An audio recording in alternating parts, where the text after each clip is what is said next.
So hello what's up, कैसे हैं आप सब। जिस वीडियो का था आपको इंतजार वो मैं लेके आ गया हूँ आपके साथ SQC1 की पूरी डिटेल्ड रिवीजन, जिसमें जितने भी अपडेट्स हैं सारे कवर करने वाला हूँ, अलॉन्ग विद जो भी क्वेश्चंस ICAI ने रिसेंटली पूछे हैं नवंबर 24 एग्जाम्स तक, वो भी सारे के सारे इसमें कवर हो जाएंगे। So without much ado let's begin with the revision. सारे के सारे बच्चे अपने जो नोट्स हैं और क्वेश्चन बैंक है वो रेडी लेके बैठे। नोट्स भी रेडी होने चाहिए, क्वेश्चन बैंक भी आपके साथ रेडी होना चाहिए, ताकि जो जो तड़कते भड़कते क्वेश्चन मैं आपके साथ डिस्कस करूं, you are in a position to discuss all of them with me. Are you people ready? Yes sir, we are ready. ये जो बोर्ड नोट्स हैं ये हमने इस बार क्लास में बनाए हैं। सर ये वाले जो बोर्ड नोट्स हैं ये आपको कहां पे मिलेंगे? ये आपको हमारे टेलीग्राम चैनल पे मिल जाएंगे, जिसका लिंक भी डिस्क्रिप्शन में मिल जाएगा। प्लीज उसको ज्वाइन करके रख लो। जितनी भी अपडेट्स हैं उस टेलीग्राम चैनल पे आती है, तो हो सकता है अगर आप ज्वाइन ना करो तो आपसे कुछ मिस ना हो जाए। तो make sure you are joining the channel, और इस चैनल को भी आप सब्सक्राइब करके चल रहे हो, ठीक है। So without much ado let's begin with the revision. और सर शुरू करते हैं SQC1 के साथ। Everyone please focus. SQC1 sir किसकी बात करता है? यहां पे दो क्वालिटी कंट्रोल स्टैंडर्ड्स हैं, SQC1 और SA220। दोनों में क्या फर्क है ध्यान से समझना। इधर देखो, जब भी मैं बात करूंगा पूरी फर्म की, अब सर एक फर्म क्या क्या कर सकती है, वो कोई भी सर्विस कर सकती है। अगर मैं बात करूं फाइनेंशियल स्टेटमेंट्स की, whatever are the financial statement, sir उसका ऑडिट भी हो सकता है, रिव्यू भी हो सकता है। अगर डिटेल चेकिंग हो रही है तो उसको ऑडिट कहते हैं, लोअर लेवल ऑफ एश्योरेंस है तो उसको रिव्यू कहते हैं, ठीक है सर। तो ऑडिट और review of the historical financial information. इसके अलावा भी बाकी अश्योरेंस एंगेजमेंट हो सकती है, जैसे कि उसमें प्रोस्पेक्टिव फाइनेंशियल इंफॉर्मेशन है वो भी वो चेक कर सकती है, या फिर एंटिटी के कंट्रोल से वो भी वो चेक कर सकती है, तो उसको बोलते हैं अदर अश्योरेंस एंगेजमेंट, ठीक है। तो पहले हो गया ऑडिट और review of the historical financial information, और एक हो गया अदर अश्योरेंस एंगेजमेंट। कुछ ऐसी एंगेजमेंट वो भी होती है जो अश्योरेंस नहीं होती, जिसमें आप क्लाइंट को कोई अश्योरेंस नहीं दे रहे होते, आप क्लाइंट के लिए ही काम कर रहे होते हो। सर क्लाइंट के लिए काम कर रहे हो, यानी क्लाइंट ने आपको डेटा दे दिया और आपसे बोलता है फाइनेंशियल स्टेटमेंट बनाओ, आप मेरे लिए फाइनेंशियल स्टेटमेंट बनाओ, तो उनको कहते हैं रिलेटेड सर्विस एंगेजमेंट। तो जो हमारा SQC1 है ना, वो कहता है फर्म जो भी काम करे, फर्म कोई भी काम करे, तो उसमें क्वालिटी होनी चाहिए। यानी SQC1 कहता है quality control for the firm that perform audit और review of historical financial information, other assurance engagement और रिलेटेड सर्विस एंगेजमेंट। कोई भी काम करेगी तो उसमें क्वालिटी होनी चाहिए। तो क्या मैं बोल दूं, SQC1 का स्कोप बहुत बड़ा है, इसमें सारी सर्विसेज कवर हो जाती हैं, ठीक है सर। और ये फर्म लेवल पे लगता है, यानी पूरी फर्म में ये क्वालिटी मेंटेन होनी चाहिए। बट जब मैं बात करता हूं SA220, ये भी क्वालिटी कंट्रोल की ही बात करता है, बट ये थोड़ा सा सेल्फिश है। ये कहता है quality control only for audit of financial statement. But the best part is, इन दोनों ही स्टैंडर्ड्स में कई सारे ओवरलैपिंग पॉइंट्स हैं, तो डोंट वरी, ये जब रिवीजन कंप्लीट होगी आपको दोनों ही स्टैंडर्ड्स पे पूरा कंफर्ट आ जाएगा, प्रॉपर्ली सारी चीजें क्लियर होंगी, और ये भी पता चल जाएगा क्वेश्चंस कैसे अटेम्प्ट करने हैं। तो एकदम पेशेंस के साथ एंड तक बने रहना, सारे कॉन्सेप्ट्स मेरे साथ साथ रिवाइज करते चलना। अगर लगता है किसी कॉन्सेप्ट में दिक्कत आ रही है, कुछ भी आ रही है, वीडियो को पॉज करके वहां पे रिवाइज करके आगे बढ़ सकते हो। आर यू पीपल रेडी और नॉट? Yes sir. तो मैंने कहा सबसे पहले SQC1 में ये कहता है कि हर फर्म के पास अपना एक सिस्टम होना चाहिए। सिस्टम यानी पॉलिसीज एंड प्रोसीजर, ताकि उसको रीजनेबल अश्योरेंस मिल सके, एक संतुष्टि मिल सके। सर क्या? कि जो भी फर्म और उसके पर्सोनल है ये कंप्लाई करते हैं with the PRL requirement. PRL requirement मतलब प्रोफेशनल स्टैंडर्ड्स, जैसे कि standards on auditing, regulatory and legal requirement जैसे कि कंपनीज एक्ट, इन सबसे कंप्लाई करके चलो, ठीक है सर। अगर आप इन सबसे कंप्लाई करोगे तो फिर आपकी जो रिपोर्ट है वो सही बनेगी, आपका जो ओपिनियन है वो सही होगा, यानी report will be appropriate in the circumstances. तो दो चीजें ध्यान रखना, फर्म और पर्सोनल को PRL से काम करना है, और रिपोर्ट शुड बी एप्रोप्रिएट। यही हमारे SQC1 का ऑब्जेक्टिव है। यू गॉट द पॉइंट और नॉट? Yes sir. सर आपने कहा सिस्टम बनाएंगे। अब ये जो सिस्टम है इसमें क्या क्या एलिमेंट्स होते हैं, ये सारे 6 एलिमेंट्स हमें कवर करने हैं। एक एक करके आ जाओ, एलिमेंट को पकड़ना स्टार्ट करते हैं। सबसे पहला एलिमेंट है लीडरशिप रिस्पॉन्सिबिलिटी फॉर क्वालिटी। आ जाओ, लीडरशिप रिस्पॉन्सिबिलिटी फॉर क्वालिटी समझते हैं। अब सर ये जो लीडरशिप रिस्पॉन्सिबिलिटी है, 2 लेवल पे देखनी है, एक तो फर्म लेवल पे, एक ऑडिट एंगेजमेंट लेवल पे। अब आप मुझे बताओ फर्म लेवल पे क्या लगेगा? SQC1, very very good. अब सर अगर फर्म को क्वालिटी रखनी है, तो मैं एक बात बताऊं ना, इस पूरे SQC1 में जहां भी क्वालिटी रखनी है, हमें पॉलिसी बनानी है। अगर ICAI को हमसे OC-ITT की फीस चाहिए होती तो वो क्या करते हैं? पॉलिसी बना देते हैं। तो ऐसी फर्म को कोई भी काम करना है तो ये लोग पॉलिसी बना देंगे। तो मैंने कहा firm will establish a policy and procedure, जिससे एक इंटरनल कल्चर प्रमोट हो, अंदर से आए लोगों को कि भाई हमें ना क्वालिटी से काम करना है। अब सवाल आता है फर्म में ये जिम्मा कौन उठाएगा, फर्म में ये रिस्पॉन्सिबिलिटी कौन उठाएगा? तो मैंने कहा जो फर्म का CEO या मैनेजिंग पार्टनर है, that person will take the ultimate responsibility. For example, अगर मैं EY की बात करूं तो हमारे यहां पे श्री राजीव मेमानी जी हैं, ये इंडिया हेड है EY के, तो ही इज द CEO और managing partner of EY India. तो he will take the ultimate responsibility कि EY जो भी असाइनमेंट्स कर रही है उसमें क्वालिटी होनी चाहिए, ठीक है सर। अब सवाल आता है सर ये कैसे करेंगे? तो ईवाई में जो भी तमीज से काम करता है उसको अवार्ड दिए जाते हैं, उसको रिकॉग्नाइज किया जाता है, एग्जाम्पल सेट किया जाता है कि सपोज शुभम केसवानी ने अच्छा काम किया, इसको कुडोज दे दो। शुभम सर की टीम ने अच्छा काम किया, इसको स्पॉटलाइट दे दो। और जब ऐसा दिखता है ना कि यार इन लोगों को रिकॉग्निशन मिल रही है, तो एक एग्जांपल सेट होता है जो एनकरेज करता है कि एक इनर कल्चर ऑफ क्वालिटी होना चाहिए। एनकरेज करता है एक इनर कल्चर ऑफ क्वालिटी होना चाहिए। तो how he will do it sir? ये एग्जांपल सेट करेंगे, एनकरेज करेंगे लोगों को कि भाई क्वालिटी से काम करो by recognising high quality work. Come on, example set करेंगे ताकि लोग एनकरेज हों। एंड कैसे करेंगे? सो दैट यार कैसे करेंगे? By recognising high quality work. You are getting the point और नॉट? Yes sir. अब लास्ट में एक सवाल आता है, इनके अंदर क्या क्वालिटीज होनी चाहिए? ठीक है, इनको तो क्वालिटी से काम कराना है, इनके अंदर क्या क्वालिटीज होनी चाहिए? तो सर ये क्या उठा रहे हैं? ऑपरेशन की रिस्पॉन्सिबिलिटी। जो भी ईवाई के ऑपरेशन से उसकी रिस्पॉन्सिबिलिटी उठा रहे हैं, तो क्या इनके अंदर एक्सपीरियंस होना चाहिए? हाँ सर। क्या इनको खुद को काम करना आना चाहिए? हाँ सर, तभी लोग इनकी सुनेंगे। तो इनके अंदर होनी चाहिए एक्सपीरियंस, एबिलिटी और अथॉरिटी। एक्सपीरियंस, एबिलिटी और अथॉरिटी। अथॉरिटी मतलब लोग इनकी सुने, एबिलिटी मतलब खुद भी आता है, एक्सपीरियंस मतलब अच्छा खासा तरबूजा है, तरबूजा नहीं है तजुर्बा है। एक्सपीरियंस, एबिलिटी और अथॉरिटी होनी चाहिए। तो यही आपने तीन बातें ध्यान रखनी। कौन करेगा? कैसे करेगा? By setting the example, encouraging to do the quality work. How? By recognising high quality work. जब आप रिकॉग्नाइज करोगे तो ऑब्वियसली लोग भी क्वालिटी से काम करेंगे। और आखिरी में इनके अंदर भी एक्सपीरियंस, एबिलिटी और अथॉरिटी होनी चाहिए। बात समझ गए? हाँ सर। तो इन तीन बातों को बस समझ के चलना, that's all that you need to do. अब सर अगला टॉपिक आता है कि फर्म की क्वालिटी का तो समझ गए कि फर्म का सीईओ और मैनेजिंग पार्टनर देखेगा। ऑडिट की क्वालिटी कौन देखेगा? तो ऑडिट की क्वालिटी वो बंदा देखता है जो ऑडिट रिपोर्ट पे साइन करता है। तो अगर आप कोई भी ऑडिट रिपोर्ट उठाओ तो आखिरी में सर इंगेजमेंट पार्टनर का साइन आता है। तो he is the ultimate person responsible for the quality. अब सर इसको ना क्वालिटी खुद के अंदर भी रखनी है, टीम के अंदर भी रखनी है। तो जो इसके एक्शंस होंगे, जो इसके मैसेजेस होंगे टीम को, उसमें इसको एम्फसाइज करना है दैट क्वालिटी इज इंपॉर्टेंट। अब सर क्वालिटी से काम कैसे होगा? जब आप दो रिक्वायरमेंट से कंप्लाई करोगे, बाहर वाली और अंदर वाली। क्या बोले सर? बाहर वाली और अंदर वाली। बाहर वाली यानी जो भी आपके प्रोफेशनल स्टैंडर्ड्स है, रेगुलेटरी और लीगल रिक्वायरमेंट है, ये सब फर्म के अंदर तो नहीं बनते, बाहर बनते हैं। तो इनसे कंप्लाई करके चलो, ठीक है सर। अब इनसे कंप्लाई करने के लिए फर्म के अंदर भी पता है quality control policies and procedure बनानी पड़ती है। हाँ सर। तो वो बन गई अंदर वाली requirement. So the firm should comply with the So the team should comply with the firm's own policies and procedure. You're getting the point or not? Yes sir. तो दोनों रिक्वायरमेंट से कंप्लाई हो गया, बाहर वाली और अंदर वाली। अब जब आप इन दोनों से कंप्लाई करोगे तो obviously the audit report will be appropriate in circumstances. But sir अगर नहीं है, तो अगर किसी को कुछ ऐसा लगता है गड़बड़ हो रही है, तो क्या लगता है लोगों के मन में डर होना चाहिए शिकायत करने से पहले, या बेखौफ उनको शिकायत करनी चाहिए? सर बेखौफ उनको शिकायत करनी चाहिए। यानी the engagement team's ability to raise the concerns without any fear of reprisal. बिना किसी डर के अगर इनको लगता है कुछ गलत हो रहा है तो ये अपनी शिकायत कर सके। और आखिरी में क्या बोलेगा? क्वालिटी इंपॉर्टेंट ही नहीं, जरूरी भी है। Fact that the quality is essential for audit. You getting the point और नॉट? Yes sir. तो यहां हमारा पूरा का पूरा जो लीडरशिप रिस्पॉन्सिबिलिटी फॉर क्वालिटी है कंप्लीट हो जाता है। एक बार आ जाओ, क्विक रिवीजन कर लेते हैं फ्रॉम द नोट्स। सारे बच्चे नोट्स पे फोकस करना। सबसे पहले सर हम बात करें लीडरशिप रिस्पॉन्सिबिलिटी में, हम फर्म की बात करते हैं, ठीक है सर। फर्म में आपने बस इतना बोलना है कि हमारे पास पॉलिसीज एंड प्रोसीजर होने चाहिए to promote the internal culture for quality. कुछ भी हो चुपचाप पॉलिसी बना दो। ये काम करेगा कौन? ये काम करेगा कौन? तो मैंने कहा फर्म का सीईओ और मैनेजिंग पार्टनर ये अल्टीमेट रिस्पॉन्सिबिलिटी लेगा। अब सवाल आता है ये कैसे करेगा बाबू?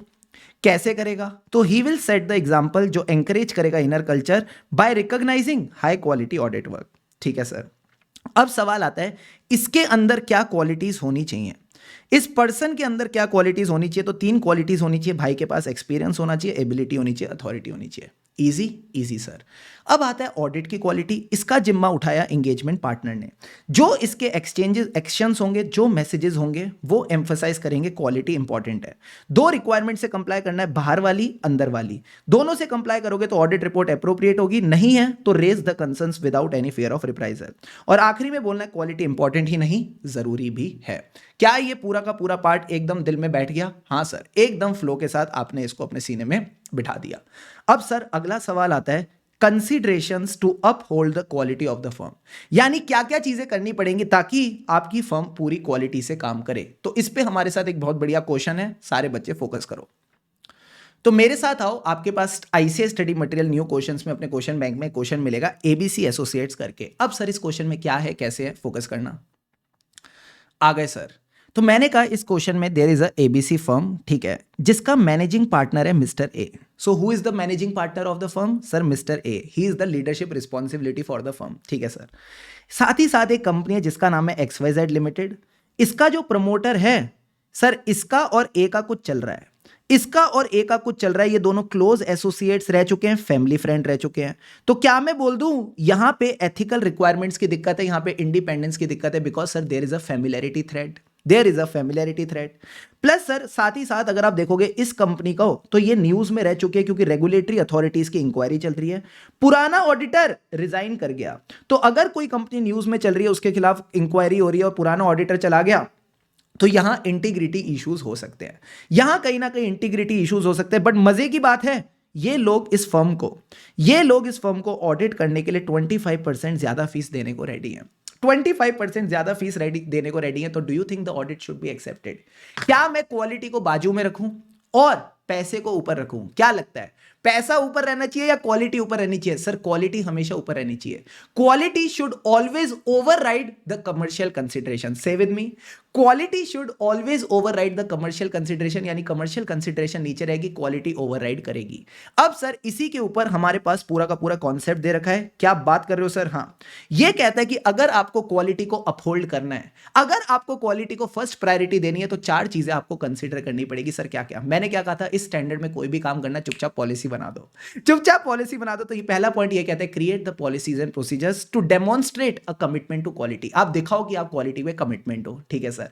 अब पॉलिसी बनाने के लिए पैसा लगेगा, तो नेक्स्ट पॉइंट यही है, firm should devote sufficient resources for the development and documentation of policy. आप फ्लो में चलना, सारे पॉइंट्स अपने आप दिमाग में बैठ जाएंगे बिना रट्टा लगाए। ठीक है, firm should devote sufficient resources for the development and documentation of policy.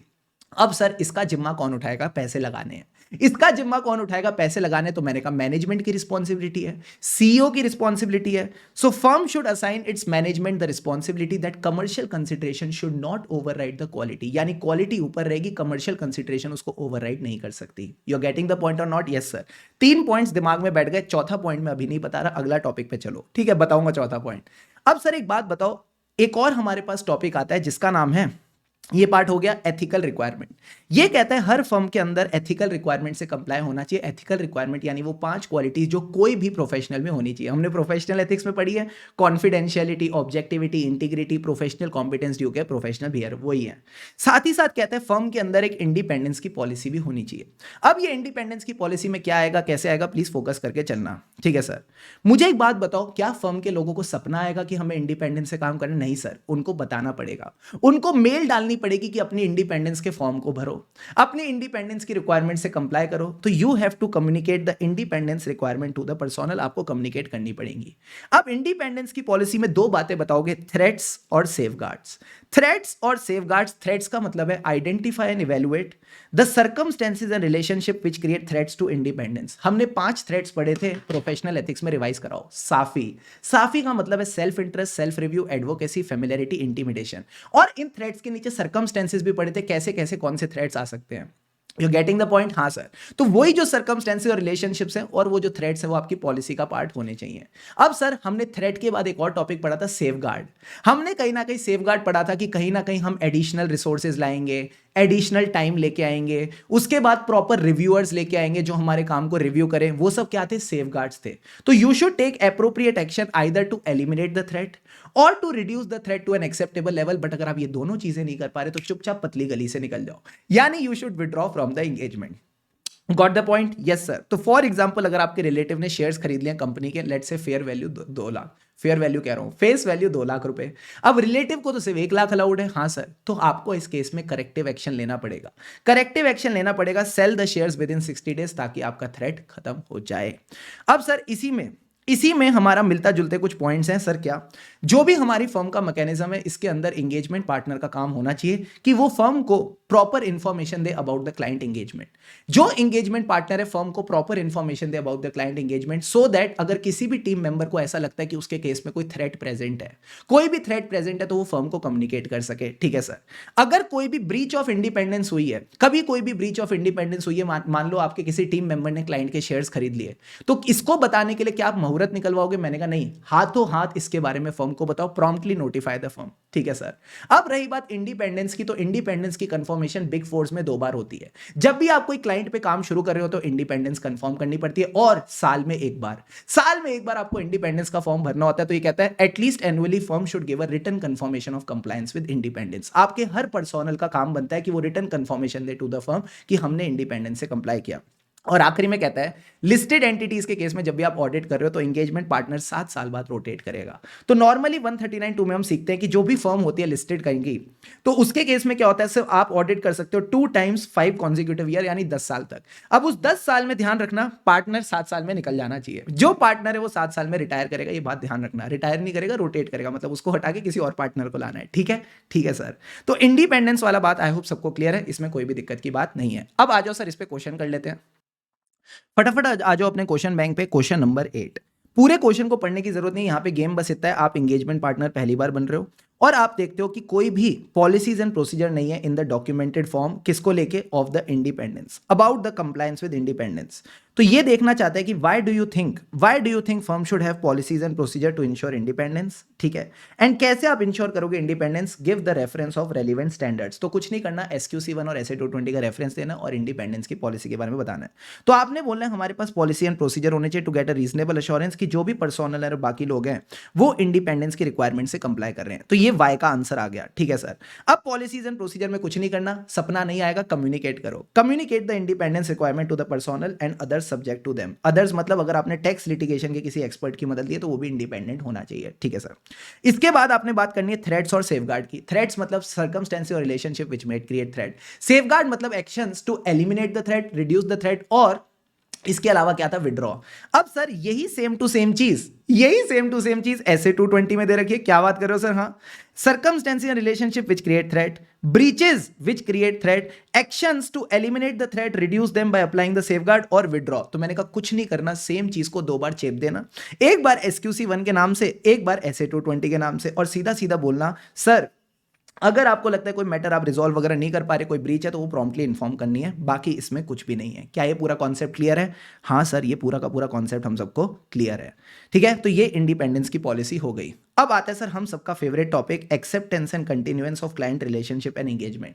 कोई भी क्लाइंट एक्सेप्ट या कंटिन्यू करने से पहले आपको 4 इंफॉर्मेशन देखनी है सर। क्या? सेकी का क्या मतलब है? एक तो सिग्निफिकेंट मैटर्स, जो भी सिग्निफिकेंट मैटर्स हैं ड्यूरिंग द करंट ईयर और प्रीवियस ईयर ऑडिट एंगेजमेंट, आप इसमें देखोगे इसमें क्या क्या आएंगी, जो भी सिग्निफिकेंट रिस्क है जैसे फ्रॉड, रिलेटेड पार्टी ट्रांजैक्शन, या कोई सिग्निफिकेंट डिफिकल्टी क्लाइंट आप पे क्रिएट करे, वो सब कंसिडर करना। इसके अलावा फर्म की 2 चीजें देखना, क्या फर्म कंप्लाई कर पा रही है with the ethical requirement, that is the कोई professional, confidentiality, objectivity, integrity, professional competence, due care, professional behaviour. ठीक है सर। एक तो फर्म अच्छी है और इसको काम करना भी आता है, यानी इसमें कॉम्पिटेंट और केपेबल लोग हैं, प्लस इनके पास टाइम भी है क्लाइंट को अच्छे से सर्व करने का, प्लस इनके पास नंबर ऑफ रिसोर्सेज भी हैं। तो कॉम्पिटेंस, केपेबिलिटी, टाइम, रिसोर्सेज, हम इसको प्यार से बोलते हैं CCTR। से विद मी, CCTR। और आखिरी में आ जाती है क्लाइंट की इंटीग्रिटी, यानी जो भी क्लाइंट के ओनर्स है, मैनेजमेंट है, TCWG रिलेटेड पार्टीज हैं, ये अच्छे लोग हैं, ये सच्चे लोग हैं, झूठे बदमाश लोग नहीं है, यानी इनके अंदर इंटीग्रिटी है। तो हम इन चारों पॉइंट्स को सर कैसे करते हैं? मैंने कहा बड़ा सिंपल है। कोई भी क्लाइंट अगर ऑडिट एक्सेप्ट करेगा तो ऑडिटर देखेगा क्या क्लाइंट के पास सेक्रेटरी है या नहीं। सेक्रेटरी की शॉर्ट फॉर्म होती है सेकी। तो इस फन वाले तरीके से आप याद रख सकते हो, सेकी का मतलब है significant matters, ethical requirement, CCTR, competence, capability, time, resources और इंटीग्रिटी ऑफ द क्लाइंट।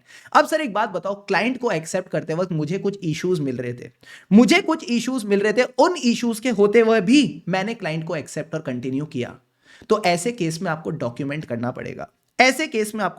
करना पड़ेगा how the issues were resolve, ये बात आपको डॉक्यूमेंट करनी पड़ेगी। आ जाओ इस पे एकदम बढ़िया वाला क्वेश्चन करवाता हूं। अब सर ये जो क्वेश्चन है ये May 24 के एग्जाम में आया था, जिसके सजेस्टेड आंसर अराउंड अगस्त ICAI ने दिए थे। तो अगर आपकी बुक अगस्त से पुरानी है तो मोस्ट प्रोबेबली ये क्वेश्चन नहीं होगा, तो इसको अच्छे से समझ के चलना, बढ़िया क्वेश्चन है। ठीक है सर। ये कहता है आप एक क्लाइंट एक्सेप्ट करने की सोच रहे हो जहां पे सर्च हुई है। सर्च किसने करी है? इनकम टैक्स अथॉरिटीज ने ऑन द कंपनी। ठीक है सर। साथ ही साथ जो अकाउंटिंग रिकॉर्ड्स है ये भी सीज हो गए हैं फॉर वेरिफिकेशन। CAR जो कंपनी के प्रमोटर का भाई है, वो सोच रहा है कि वो इलेक्शन में लड़ेगा under the banner of a political party. ठीक है सर। जो करंट सीनियर एंगेजमेंट टीम है, जो सीनियर एंगेजमेंट टीम का मैनेजर है, यानी आपकी फर्म की जो एंगेजमेंट टीम है उसका जो मैनेजर है, वो आपके साथ ऑडिट कर रहा था पिछले साल तक, उसने आपकी फर्म को छोड़ दिया and he will provide accounting services to the associate companies.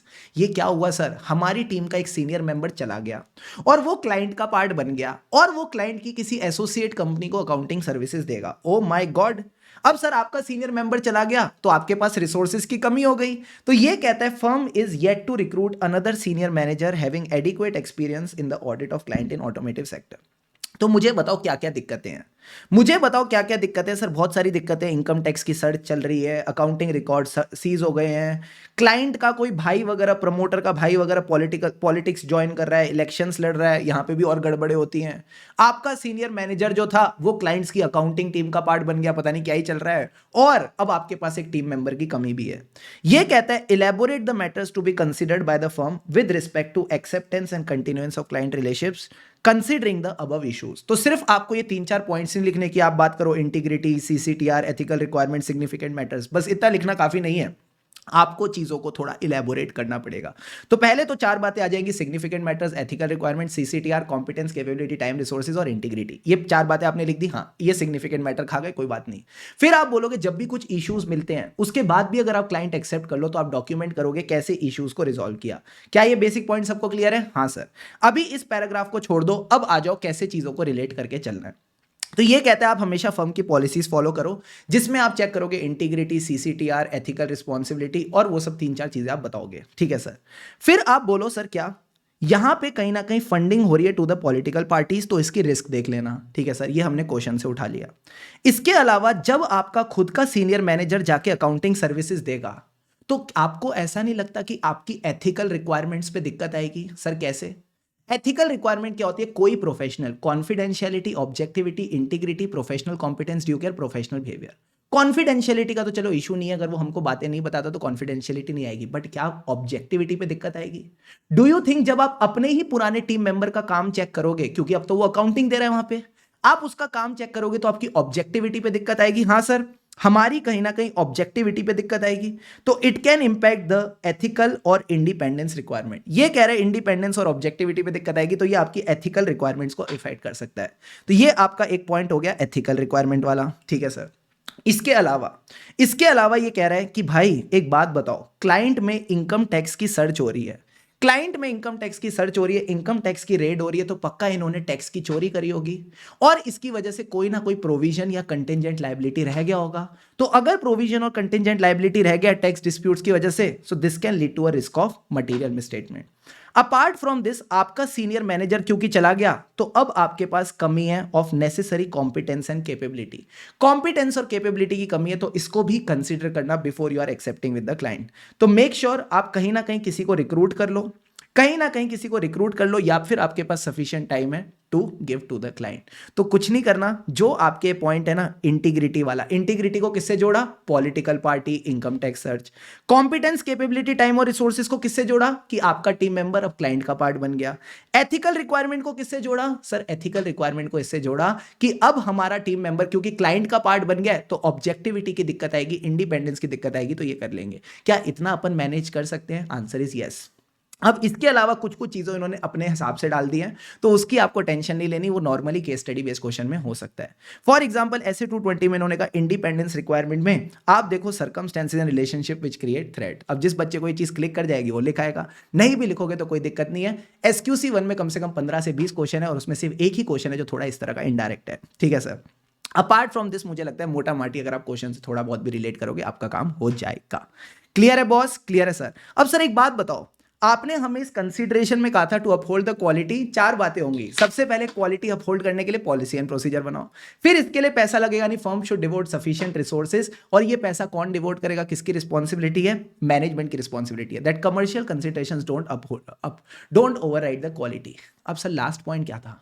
मैंने कहा लास्ट पॉइंट यही था जो अभी कॉन्सेप्ट पढ़ाया, कोई भी क्लाइंट एक्सेप्ट करने से पहले कुछ वाइटल इंफॉर्मेशन लेनी है, दैट इज एकी। मैंने सेकी नहीं कहा, एकी। एकी का मतलब है एथिकल रिक्वायरमेंट, CCTR यानी competence, capability, time, resources and integrity of the client. आपने ये तीन चीजें साथ साथ देखते हुए चलनी है। यू गेटिंग द पॉइंट और नॉट? यस सर, ये चारों के चारों पॉइंट्स हो गए। अब पानी के दो दो घूंट लगा लो, अब पानी के दो दो घूंट लगा लो। सर हमारी कौन कौन सी चीजें कवर हो गई? Leadership responsibility done, ethical requirement done, acceptance and continuance of client relationships and engagement done. अब सर बाकी तीन बचे हैं और एक्सेप्टेंस और कंटिन्यूएंस के दो छोटे छोटे टॉपिक्स। चलो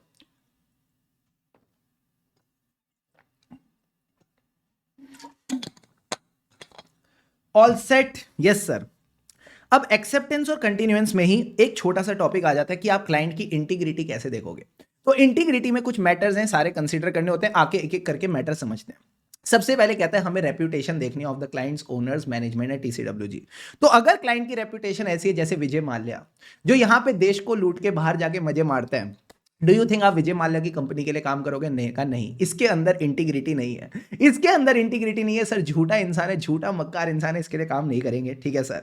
फिर ये कहता है reason for the proposed appointment of the firm and non reappointment of the previous firm. अगर पुरानी फर्म को इसलिए निकाला गया क्योंकि वो क्वालिफाइड ओपिनियन देती है, मॉडिफाइड ओपिनियन देती है और आपको इसीलिए बुलाया गया ताकि आप क्लीन रिपोर्ट दो, क्या आप ऐसा क्लाइंट एक्सेप्ट करोगे? मैंने कहा नहीं। फिर उसके बाद कहता है nature of the client's operation and business practices. जो आपके क्लाइंट के ऑपरेशन है ना, ये लोग इलीगल काम करते हैं, चरस और गांजे का धंधा करते हैं, क्या आप ऐसा क्लाइंट एक्सेप्ट करोगे? नहीं सर। आपका क्लाइंट ब्राइबरी करता है, करप्शन करता है, will you accept such client? Answer is no. फिर सर क्लाइंट का एटीट्यूड अकाउंटिंग स्टैंडर्ड्स को लेकर और इंटरनल कंट्रोल, ये इन चीजों की इज्जत नहीं करता, क्लाइंट एक्सेप्ट करोगे? नहीं करेंगे सर। जो आपका क्लाइंट है बस यही चाहता है कि आपकी फीस कम से कम हो, आपकी फीस कम से कम हो, काम भले ही बेकार करो, काम भले ही बेकार करो बट फीस कम से कम होनी चाहिए, ऐसा क्लाइंट एक्सेप्ट करोगे? मैंने कहा नहीं। और लास्ट में कहता है क्लाइंट आप पे इनएप्रोप्रिएट लिमिटेशन ऑन स्कोप लगा रहा है, ना तो क्लाइंट आपको डेटर्स को कंफर्मेशन भेजने दे रहा है, ना इन्वेंट्री काउंट करने दे रहा है, क्या आप ऐसा क्लाइंट एक्सेप्ट करोगे? मैंने कहा नहीं। और लास्ट में कहता है इंडिकेशन है आपका क्लाइंट लॉन्ड्री करता है, लॉन्ड्री यानी मनी लॉन्ड्रिंग का धंधा करता है, काले धन को सफेद धन बनाता है, क्या ऐसा क्लाइंट एक्सेप्ट करेंगे? नहीं, इसके अंदर इंटीग्रिटी की कमी है। तो क्योंकि अब आपने सारे कॉन्सेप्ट समझ लिए हैं, आ जाओ इसको फटाफट याद कर लेते हैं। तो मैंने कहा एक कहानी है, डारा री री रारा, राहुल और अंजलि। तो सर राहुल और अंजलि की कहानी तुम लोग इनको जानते हो, क्यों? क्योंकि राहुल बड़ा रेप्यूटेड लड़का है, राहुल बड़ा रेप्यूटेड लड़का है। एक दिन इसने क्या किया? प्रपोज किया अंजलि को। अंजलि ने इसकी नेचर देखी, उसको लगा ये बड़ा ही एटीट्यूड वाला है, बड़ा ही अग्रेसिव है और ये मनी लॉन्ड्रिंग भी करता है, इसको ये चीज बड़ी इनअप्रोप्रिएट लगी। अब सारे के सारे पॉइंट फटाफट रिवाइज करते हैं। रेप्यूटेड मतलब reputation of the client, owners, management and TCWG। Proposed मतलब reason for proposed appointment of the firm and non reappointment of the previous firm. Very good. Nature मतलब nature of the client's operation, ये धंधा क्या करते हैं, इनके business practices कैसी हैं। एटीट्यूड किसको लेके? अकाउंटिंग स्टैंडर्ड को लेके और इंटरनल कंट्रोल। अग्रेसिवनेस किसको लेके? कि कम से कम फीस रखो, जो फर्म की फीस है वो कम से कम रखो। क्लाइंट मनी लॉन्ड्रिंग करता है। और लास्ट में था इनएप्रोप्रिएट लिमिटेशन ऑन स्कोप। अगर client inappropriate limitation on scope लगा रहा है तो ऐसे केस में हम क्लाइंट एक्सेप्ट नहीं करेंगे। तो ये इंटीग्रिटी वाले पॉइंट्स आपको आने चाहिए। अगर आप क्वेश्चन बैंक पे जाओ, if you go to the question bank, तो सबसे पहला क्वेश्चन इसी पे दे रखा है, guide MBA and associates about the matters to be considered with regard to integrity. पहले ये क्वेश्चन बहुत बार डायरेक्ट आता था, तो जस्ट फॉर सेफ्टी पर्पस 5 से 6 पॉइंट आपको इस तरह से ये याद होने ही होने चाहिए। क्लियर है बॉस? क्लियर है सर। स्टडी मटेरियल में एक टॉपिक और दे रखा है, क्या क्या मैटर्स आप कंसीडर करोगे ये देखने के लिए कि आपकी फर्म के पास कॉम्पिटेंस, कैपेबिलिटी, टाइम और रिसोर्सेज है। तो मैंने कहा कुछ नहीं करना, जो ऊपर हेडिंग में 4 कीवर्ड्स दे रखे हैं उन्हीं से पॉइंट्स बना लो। कॉम्पिटेंस और कैपेबिलिटी सर कैसे देखते हैं? सारे बच्चे इधर फोकस करो। कॉम्पिटेंस और कैपेबिलिटी कैसे देखते हैं? कि अगर टीम के पास नॉलेज और एक्सपीरियंस है, अगर टीम के पास नॉलेज और एक्सपीरियंस है मतलब कॉम्पिटेंस और कैपेबिलिटी है। Very logical. नॉलेज किस चीज का? नॉलेज ऑफ द इंडस्ट्री और सब्जेक्ट मैटर। तो अगर आप मान लो जियो और एयरटेल का ऑडिट कर रहे हो तो आपको टेलीकॉम इंडस्ट्री की नॉलेज होनी चाहिए। ठीक है सर। फिर कहता है एक्सपीरियंस होना चाहिए विद रेगुलेटरी और रिपोर्टिंग रिक्वायरमेंट। मान लो जो आपका जियो है, इसके केस में आपको रेवेन्यू स्प्लिट देना पड़ता है, कितना वॉइस का है, कितना ब्रॉडबैंड का है, तो इस चीज का भी आपके पास एक्सपीरियंस होना चाहिए ऑफ द रेगुलेटरी और रिपोर्टिंग रिक्वायरमेंट। ठीक है sir. Knowledge of the industry, experience of the reporting requirement. इसके अलावा ये कहता है टाइम। टाइम का मतलब है आपने अपना काम टाइम पे करना है, यानी completing the engagement with in the reporting deadline. Very easy sir. Resources का मतलब है you should have sufficient personnel with the competence and capability. और सर अगर नहीं है, अगर नहीं है तो आप 2 लोगों को ले आओ, यानी एक्सपर्ट्स इफ नीडेड, प्लस जो भी एंगेजमेंट में आपने काम किया उसको रिव्यू करने के लिए EQCR। इसका कॉन्सेप्ट अभी हम आगे रिवाइज करेंगे। ठीक है। तो ये आपके सारे पॉइंट्स हो गए। CCTR में कॉम्पिटेंस मतलब नॉलेज और एक्सपीरियंस, टाइम का मतलब है रिपोर्टिंग डेडलाइन पे काम करो, रिसोर्सेज का मतलब है सफिशिएंट पर्सोनल, साथ ही साथ एक्सपर्ट्स और EQCR। ये सारे के सारे पॉइंट्स इस तरह से आप कंसिडर करके चल सकते हो। अब सर एक बात बताओ, हाँ, मैंने जब क्लाइंट एक्सेप्ट किया था ना, मुझे लगा इनके अंदर इंटीग्रिटी होगी। आपने क्लाइंट एक्सेप्ट करते वक्त 4 चीज़ें क्या देखी थी? सेकी। सेकी का मतलब था सिग्निफिकेंट मैटर्स, एथिकल रिक्वायरमेंट, सीसीटीआर और इंटीग्रिटी। आपको लगा इंटीग्रिटी होगी, इंटीग्रिटी नहीं थी, तो क्या आप क्लाइंट के पास रुकोगे या विड्रॉ करोगे? सर हम विड्रॉ कर जाएंगे। अच्छा, ऐसा भी हो सकता है आपने क्लाइंट एक्सेप्ट किया था, आपको लग रहा था क्लाइंट आप हैंडल कर पाओगे, बट धीरे धीरे आपको पता चला आपके पास रिसोर्सेज ही नहीं है, आपके पास कॉम्पिटेंसी नहीं है क्लाइंट को सर्व करने की, तो ऐसे केस में भी आप विड्रॉ करोगे। अब सर क्या विड्रॉ डायरेक्टली कर सकते हैं, मैं कल से दिया आऊंगा? नहीं। सबसे पहले आपको क्लाइंट के साथ डिस्कस करना पड़ेगा। आपको कहीं ना कहीं क्लाइंट के साथ डिस्कस करना पड़ेगा कि आप विड्रॉ करने का सोच रहे हो। अगर डिस्कस करके लगता है यार it is appropriate to withdraw, then you will discuss with the management and TCWG about the withdrawal and reasons for withdrawal. ठीक है सर, आप उनको बताओगे कि भाई आप विड्रॉ कर रहे हो, रीजंस फॉर विड्रॉल। अच्छा एक बात बताओ, विड्रॉल के ऊपर आपने एक सेक्शन पढ़ा था कंपनी लॉ में, सेक्शन 140 सब सेक्शन 2। वो कहता है जब भी ऑडिटर रिजाइन करेगा तो फाइल करेगा ADT3 मैं हो गया फ्री। ADT3 मैं हो गया फ्री, जिसमें वो रीजन बताएगा टू द कंपनी और आरओसी वो क्यों रिजाइन कर रहा है। तो सिर्फ कंपनी को नहीं बताना, रेगुलेटरी अथॉरिटीज को भी इन्फॉर्म करने रीजन फॉर विड्रॉल। ठीक है सर। एंड लास्ट में you will document the significant issues, क्या इश्यूज आ रहे थे, उस पे आपने क्या कंसल्टेशन ली, और आखिरी में क्या कंक्लूजन निकला, एंड बेसिस फॉर कंक्लूजन इनको डॉक्यूमेंट कर लेना। गॉट द पॉइंट और नॉट? Yes sir.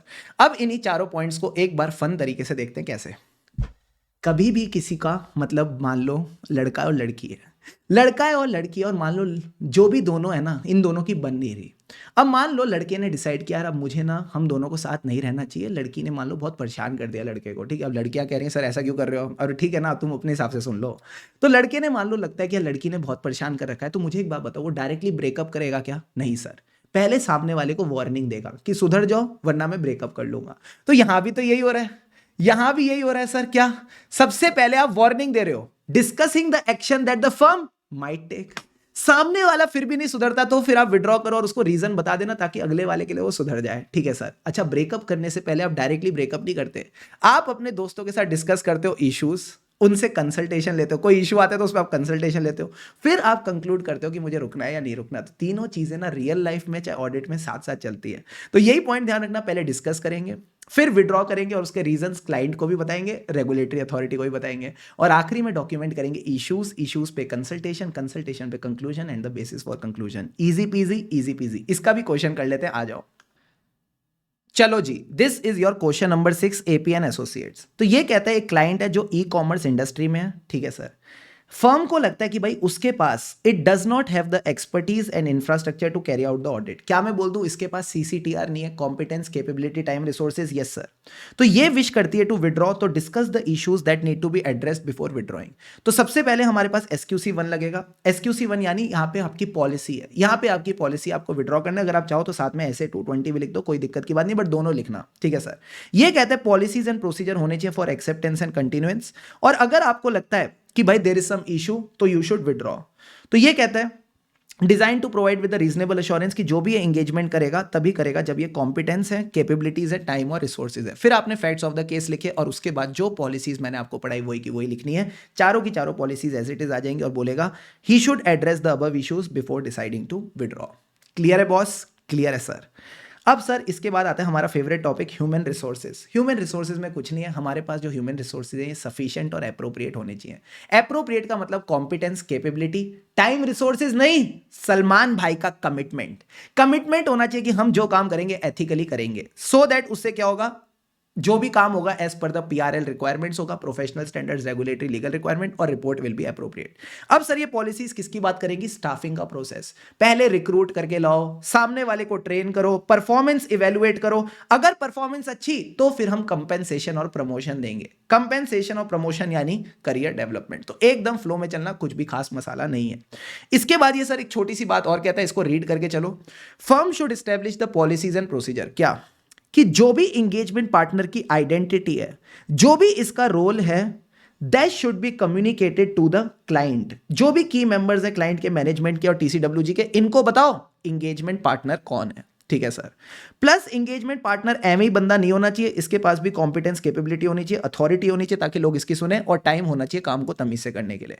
और जो भी इसकी रिस्पॉन्सिबिलिटीज हैं ये डिफाइंड होनी चाहिए एंड कम्युनिकेटेड होनी चाहिए टू द पार्टनर। ये 3 बातें आपको बस समझ के चलनी है। अब सर आता है अगला टॉपिक जो बात करता है एंगेजमेंट परफॉर्मेंस की। पानी के 2-2 घूंट लगाएंगे and get ready. Get ready for engagement performance. आ जाओ मेरे साथ। अब सर एंगेजमेंट परफॉर्मेंस का जो टॉपिक है इसमें समझना क्या कहता है। हमको चाहिए कंसिस्टेंसी इन द क्वालिटी। जितने भी ऑडिट एंगेजमेंट हो रही है सबकी क्वालिटी में कंसिस्टेंसी चाहिए। तो बताओ ये कैसे मिलेगी। सर बड़ा सिंपल है। अगर सीनियर जूनियर को ठीक से गाइड करेगा, अगर सीनियर जूनियर को ठीक से गाइड करेगा तो क्वालिटी में कंसिस्टेंसी आएगी। तो सर कैसे? सीनियर पहले तो जूनियर को बताएगा, क्या बताएगा कि comply with the standards. Standards मतलब वो जो हम बोलते हैं ना PRL requirement, professional standards, regulatory और legal requirement, to comply with the standard. अच्छा, क्या सिर्फ बताना काफी है या सुपरवाइज भी करना चाहिए? काम ठीक से हो रहा है कि नहीं, सुपरवाइज भी करो। और जब काम खत्म हो जाए तो उसको रिव्यू करो, यानी रिव्यू। अब रिव्यू क्या करेगा? डॉक्यूमेंटेशन। तो एकदम फ्लो में चलना, पहले बताएगा to comply with the standard, फिर सुपरवाइज, रिव्यू और आखिरी में documentation. You got the point और नॉट? Yes sir. ये जो पॉइंट है ना, बताएगा to comply with the standards, it is just like saying he will direct it. और ये तो चीज हम बार बार बोलते हैं ऑडिट में, DSR, डायरेक्ट, सुपरवाइज और रिव्यू। तो उसी को लिखने का थोड़ा सा डिफरेंट तरीका है। अब इन्हीं पॉइंट्स को मैंने क्या किया, मैंने पॉइंट फॉर्म में डाल दिया। तो सारे बच्चे फोकस करो। बताएगा यानी he will brief the engagement team of their objective, कि उनको क्या अचीव करना है। ऑब्जेक्टिव कैसे अचीव होगा? जब आप प्रोसेस फॉलो करोगे, process to comply with the standard, ठीक है सर। फिर सुपरवाइज करेगा, फिर रिव्यू करेगा, क्या? Documentation of the work perform. एकदम मखमली तरीके से फ्लो में चलना, मजा आ जाएगा। यही बातें आपके नोट्स में रखी हैं। Briefing the team of their objective, to comply with the standard, supervise, review the performance and appropriate documentation. Clear है बॉस? क्लियर है सर। इस पे 5 नंबर का क्वेश्चन आ सकता है, प्लीज ध्यान रख के चलना, ठीक है सर। अब सर इसके अलावा एक छोटा सा कॉन्सेप्ट और है, मुझे बताओ, जो कंसल्टेशन है वो फ्री की होती है? नहीं सर, पैसा लगता है। तो आप कंसल्टेशन इजी मैटर्स पे लोगे या डिफिकल्ट मैटर्स पे? Sir difficult and contentious matter पे लेंगे, जहां पे हमारे पास डिफरेंट ओपिनियंस अवेलेबल है, वहां पे हम कंसल्टेशन लेते हैं।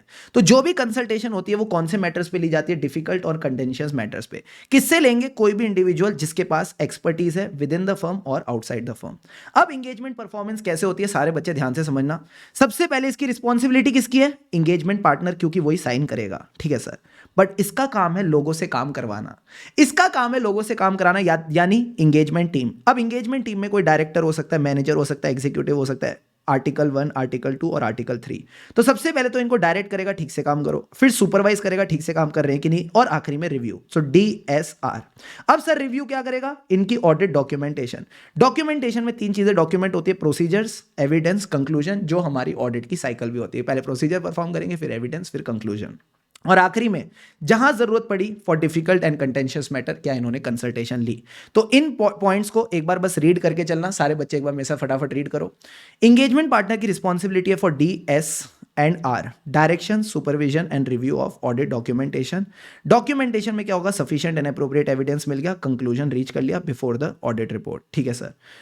साथ ही साथ consultation on difficult and contentious matters within और outside the firm from expert people, ठीक है सर। अब ये वाला जो टॉपिक है ये आपके स्टडी मटेरियल में नहीं है, फिर भी just as a provision for doubtful debt मैं आपको कवर करा रहा हूं, प्लीज फोकस करके चलना, ठीक है सर। ये कहता है एक सीनियर बंदा जब भी जूनियर बंदे का काम रिव्यू करेगा तो क्या देखेगा? सर सबसे पहले तो बेसिक चीज, क्या जूनियर ने कंप्लाई किया विद द PRL रिक्वायरमेंट। हमारा फेवरेट वर्ड PRL मतलब प्रोफेशनल स्टैंडर्ड्स, रेगुलेटरी और लीगल रिक्वायरमेंट। अगर इससे ये बेसिक चीजें नहीं हो पा रही, कोई भी चीज टफ मिलती है, तो वो सीनियर के पास जानी चाहिए। हाँ सर। तो जो भी सिग्निफिकेंट मैटर्स है they were raised for further consideration. अगर सीनियर इसको सॉल्व नहीं कर पा रहे, यानी बहुत डिफिकल्ट मैटर है, तो इस पे क्या लें? कंसल्टेशन। सो आप चेक करो, appropriate consultations are taken on difficult and contentious matter, ठीक है सर। अब कंसल्टेंट कहता है आपका जो प्रोसीजर है ना गलत है, you are performing a wrong procedure. तो अब आप क्या करोगे? Revise the nature, timing and extent of procedure. Revise the nature, timing and extent of procedure. अब सब प्रोसीजर करके क्या मिलता है? एविडेंस। तो चेक करो सफिशिएंट एंड एप्रोप्रिएट एविडेंस है कि नहीं, उस पे प्रॉपर कंक्लूजन है कि नहीं, और अल्टीमेटली चेक करो ऑब्जेक्टिव अचीव हुआ। तो एकदम फ्लो में चलना, लास्ट बार कवर करा रहा हूं, फोकस करो। बेसिक चीज, comply with the PRL requirement. कुछ भी टफ मिला, सिग्निफिकेंट मैटर मिला, that was raised to the senior for further consideration, उससे भी सॉल्व नहीं हो रहा, तो appropriate consultation on difficult and contentious matter. वो कहते हैं प्रोसीजर ही गलत है, तो revise the nature, timing and extent of procedure. अगला पॉइंट एविडेंस, एविडेंस पे कंक्लूजन, ऑब्जेक्टिव अचीव्ड। तो एकदम फ्लो में चलेंगे तभी आगे बढ़ेंगे। क्लियर है पॉइंट? क्लियर है सर। अब इसी के ऊपर हमारे पास 2 क्वेश्चन है, मैं एक बार गो थ्रू करा देता हूं। सबसे पहले देखो क्वेश्चन नंबर 2। क्वेश्चन नंबर 2 कहता है जैक एंड कंपनी एक CA फर्म है जिसमें मिस्टर जे एंगेजमेंट पार्टनर है, ठीक है सर। इसने जो रिव्यू रिस्पॉन्सिबिलिटी थी जो रिव्यू रिस्पॉन्सिबिलिटी थी 2 एंगेजमेंट टीम मेंबर्स को दी, जो कि एक्सपीरियंस टीम मेंबर थे, कि भाई जो लेस एक्सपीरियंस टीम मेंबर है तुम उसका काम रिव्यू करो, तो क्या क्या कंसिडरेशन होंगी। तो जो मैंने आपको पॉइंट्स बताए वो सीधे के सीधे यहाँ पे मिल जाएंगे। अब आ जाओ मेरे साथ, एक और क्वेश्चन है, क्वेश्चन नंबर 4। इसमें क्या है सर, एचकेएन कंपनी एक सीए फर्म है जो ऑडिट कर रहे हैं set limited which is a listed entity. ठीक है सर, पिछले 8 सालों से सीएएच दो पार्टनर ऑफ द फर्म है, वो हैंडल कर रहे हैं audit assignment since the appointment. अब लॉजिकली बताओ, क्या एक एंगेजमेंट पार्टनर जो लिस्टेड एंटिटी का ऑडिट कर रहा है वो 8 साल कर सकता है? नहीं सर, 7 साल मैक्सिमम। 7 साल के बाद रोटेशन हो जानी चाहिए, तो यहां पे एक गड़बड़ पकड़ ली। ठीक है सर, अब ये कहता है इसमें रिव्यू करना था किसी सीनियर पार्टनर को, सीनियर ही जूनियर का काम रिव्यू करता है। हाँ सर, सीनियर को रिव्यू करना था, जो कि था सीए के। अब सीए के इंडिया में नहीं है, तो सीए जी करेगा। तो सीए जी जब रिव्यू करेगा तो वो क्या 4 एरियाज करेगा, तो वही जो सीनियर जूनियर के काम रिव्यू करते हैं वही पॉइंट आएंगे, कोई भी 4 बातें लिखो। अब इसमें काम की बात यही थी कि जो भी एंगेजमेंट पार्टनर है इन case of a listed entity, वो नहीं रहेगा फॉर मोर देन 7 ईयर। यहां पे क्योंकि वो 8 साल तक काम किया, तो आप बोलोगे firm is not complying with SQC1 because engagement partner ने 7 साल से ज्यादा काम कर लिया। क्लियर है बॉस? क्लियर है सर। तो ये वाला जो टॉपिक था, reviewing the work perform by less experience member by the more experience member, यहां पे आपका कंप्लीट हो जाता है। अब आता है हम सबका फेवरेट टॉपिक, जिसका नाम है EQCR। Now let's discuss about the EQCR का कॉन्सेप्ट। सारे बच्चे बोर्ड पे फोकस करना, बहुत मजा आएगा, एकदम प्यारा कॉन्सेप्ट है। सर देखो, हमारा जो एंगेजमेंट पार्टनर है थोड़ा टेंशन में है। क्यों? क्योंकि ये एक लिस्टेड एंटिटी का ऑडिट कर रहा है, इसको लग रहा है अगर मेरा ओपिनियन गलत हो गया तो बहुत बदनामी होगी। तो ये क्या करता है, सेकंड ओपिनियन लेने के लिए जितने भी सिग्निफिकेंट मैटर्स है जहां भी इसको दिक्कत लग रही है, डिस्कस करेगा किसके साथ? एक बड़े भाई के साथ, जिसका नाम है EQCR यानी एंगेजमेंट क्वालिटी कंट्रोल रिव्यूअर। ये भी चार्टर्ड अकाउंटेंट होना चाहिए, प्लस ये तो या तो फर्म का बंदा होगा, तो सीनियर बंदा होगा, या फिर कोई एक्सटर्नल क्वालिफाइड बंदा हो सकता है। तो सबसे पहले डेफिनेशन ऑफ EQCR सारे बच्चे मेरे को कवर कराओ। हाँ sir, what is the definition? तो पहले बताओ, हु कैन बी EQCR? या तो फर्म का बंदा या एक्सटर्नल पर्सन, पार्टनर और any other person in the firm. Remember, he should be a member of ICI और एनी क्वालिफाइड एक्सटर्नल पर्सन और a body of individual. But याद रहे, इसके पास एक्सपीरियंस और अथॉरिटी होनी चाहिए, यानी इसने खुद पहले लिस्टेड एंटिटीज के ऑडिट कर रखे होने चाहिए, तभी ये सामने वाले को गाइड करेगा, तभी एंगेजमेंट पार्टनर को चेक करेगा इसने काम ठीक से किया है या नहीं। अब सर ये करता क्या है? ये बंदा बायस्ड नहीं, ऑब्जेक्टिवली इवेलुएट करेगा जितनी भी सिग्निफिकेंट जजमेंट है with respect to accounting policy, accounting estimate, और उन पे जो कंक्लूजन रीच किए इनको चेक करेगा। सर सिग्निफिकेंट जजमेंट क्यों? क्योंकि अगर आपने इनहेरेंट लिमिटेशंस ऑफ ऑडिटिंग पढ़ा हो, तो पहली इनहेरेंट लिमिटेशन होती थी nature of financial reporting. Nature of financial reporting में दिक्कत क्या थी? मैनेजमेंट की जजमेंट, जो कि गलत हो सकती है, तो उससे मटेरियल मिसस्टेटमेंट हो सकती है। तो वही जजमेंट्स ये चेक करेगा, objectively evaluate the significant judgements and the conclusion reached. You got the point और नॉट? Yes sir. अब अगला सवाल आता है, क्या क्या एस्पेक्ट्स कंसिडर करेगा? सबसे पहले तो ये वो नॉर्मल चीजें नहीं देखेगा, compliance with PRL requirement, significant matters raised for further consideration, no no no no no. ये देखेगा सबसे मोटी चीज, सबसे मोटी और गंभीर चीज ऑडिट में क्या होती है? इंडिपेंडेंस। बिकॉज अगर ऑडिटर ही इंडिपेंडेंट नहीं है, पूरा ऑडिट जीरो। तो सबसे पहले ये इवैल्यूएट करेगा engagement teams evaluation of independence. ठीक है सर। फिर ये देखेगा कौन से एरियाज ऑफ सिग्निफिकेंट रिस्क हैं और एंगेजमेंट टीम ने क्या ऑडिट प्रोसीजर्स करे, how they were responded. Significant risk यानी जहां पे रिस्क ऑफ मटेरियल मिसस्टेटमेंट ज्यादा है, यानी कोई complex transaction, fraud, related parties, ये सब ये देखेगा। ठीक है सर। फिर ये देखेगा एंगेजमेंट टीम ने क्या क्या जजमेंट्स बनाई for materiality, for significant risk. ठीक है सर। फिर ये देखेगा क्या मिसस्टेटमेंट मिली जो करेक्ट हो गई, जो अनकरेक्टेड है during the audit. Apart from this ये देखेगा कौन कौन सी कंसल्टेशंस ली गई on difficult and contentious matter, plus कौन से मैटर्स कम्युनिकेट हुए to the management and TCWG। तो ये जितनी भी गंभीर बातें हैं सबको चेक करके चलेगा। अब इन सबको एकदम बढ़िया तरीके से कनेक्ट करके चलो। सर क्या मैं बोलता हूं, सबसे पहले क्या देखेगा? इंडिपेंडेंस। अगर इंडिपेंडेंस नहीं है तो क्या ये छोटी रिस्क है या बहुत बड़ी रिस्क है? सर बहुत बड़ी रिस्क है। This is a significant risk. अब सिग्निफिकेंट रिस्क को 2 भागों में बांटना, सिग्निफिकेंट और रिस्क। तुमको कैसे पता ये सिग्निफिकेंट है? बोलो it is a matter of judgement. सारे बच्चे बोलो it is a matter of judgement. तो नेक्स्ट पॉइंट यही है, judgement made with respect to materiality and significant risk. Risk से क्या होगा? मिस स्टेटमेंट होगी। तो अगला पॉइंट यही है, मिस स्टेटमेंट्स करेक्टेड और uncorrected identified during the audit. ठीक है सर। अब जैसी मिस स्टेटमेंट मिली, आपको डर लगा, क्या करें, कैसे करें? 2 लोगों के पास चलो। पहला बंदा कंसल्टेंट, यानी consultations on difficult and contentious matter. बाकी दो कौन है? Matters to be communicated with management and TCWG। ठीक है, तो मैंने कहा एक बार आपने पॉइंट समझ लिया, इस तरह से आप लिंकिंग करके इनको ध्यान रख सकते हो। क्लियर है पॉइंट? क्लियर है सर। इसके बाद हमारे पास अगला पॉइंट आता है EQCR में, डॉक्यूमेंटेशन बाय EQCR। तीन चीजें ये लड़का डॉक्यूमेंट करेगा सर। क्या इसने क्या क्या प्रोसीजर्स करे?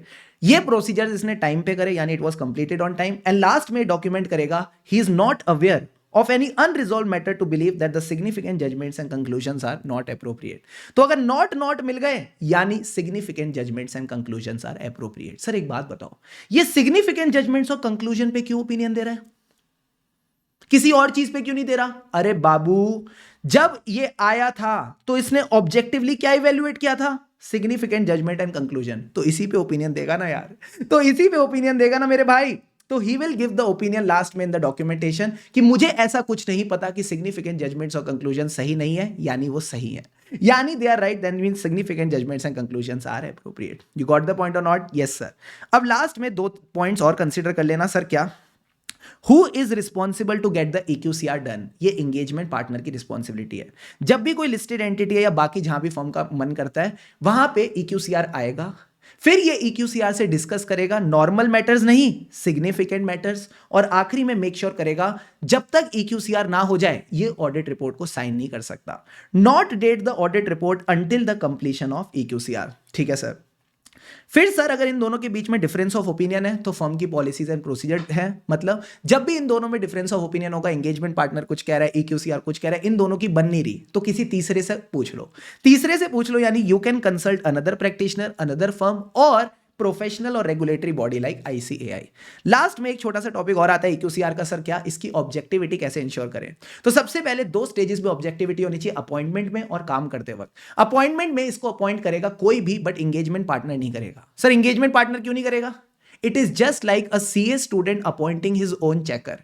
क्या CA स्टूडेंट अपना चेकर अपॉइंट कर सकता है? हाँ सर। अगर वो करेगा तो फिर तो ऑब्जेक्टिविटी की बैंड ही बच जाएगी, चेकर फुल में से फुल देगा। तो मैंने कहा कभी भी एंगेजमेंट पार्टनर EQCR को अपॉइंट नहीं करेगा। He should not be selected by the engagement partner. ठीक है sir. Plus he will not participate in the engagement. Not participate मतलब नॉट मेक एनी डिसीजन, याद रखना, not participate, not make any decision. And आखिरी में कोई भी ऐसी कंसिडरेशन नहीं होनी चाहिए जिससे इसकी ऑब्जेक्टिविटी की बैंड बजे। फॉर एग्जाम्पल ऐसा भी नहीं होना चाहिए कि क्लाइंट के साथ इसकी कोई रिलेशन है, क्लाइंट को कोई सर्विसेज दे रहा है। क्लियर है पॉइंट्स? क्लियर है सर। अब आओ मेरे साथ, इसके प्यारे प्यारे क्वेश्चंस करवाता हूं। यस एवरीवन, एक बार नोट्स में से भी देख लेते हैं, हमने सारे पॉइंट्स कवर कर लिए। हाँ सर। डेफिनेशन हमने कवर कर ली, बेसिक्स हमको पता है। EQCR क्या रिव्यू करेगा? Significant judgement. कितना रिव्यू करेगा डिपेंड करता है कॉम्प्लेक्सिटी ऑफ द एंगेजमेंट और रिस्क। अगर लगता है रिस्क ज्यादा है तो इसको ज्यादा चेकिंग करनी पड़ेगी। Mandatory for the listed entity, बाकियों के लिए फर्म अपना क्राइटेरिया बनाएगी। ये सब बेसिक बातें हम कवर कर चुके हैं। अब आओ मेरे साथ सर, एक छोटा सा टॉपिक और है। क्या? बोर्ड पे फोकस करो। जब EQCR ऑब्जेक्टिव इवैल्यूएशन कर रहा होगा सिग्निफिकेंट जजमेंट्स की और कंक्लूजन की, तो बताओ इसकी इवैल्यूएशन में क्या चार बातें कंसीडर होंगी? सर बड़ा सिंपल है। जब भी इसको सिग्निफिकेंट जजमेंट्स और कंक्लूजन देखने हैं तो ये इनकी क्या देखेगा? सबसे पहले नंबरिंग के हिसाब से चलना, डॉक्यूमेंटेशन, जो भी डॉक्यूमेंटेशन है सिग्निफिकेंट जजमेंट की और कंक्लूजन की, ये देखेगा। ठीक है सर।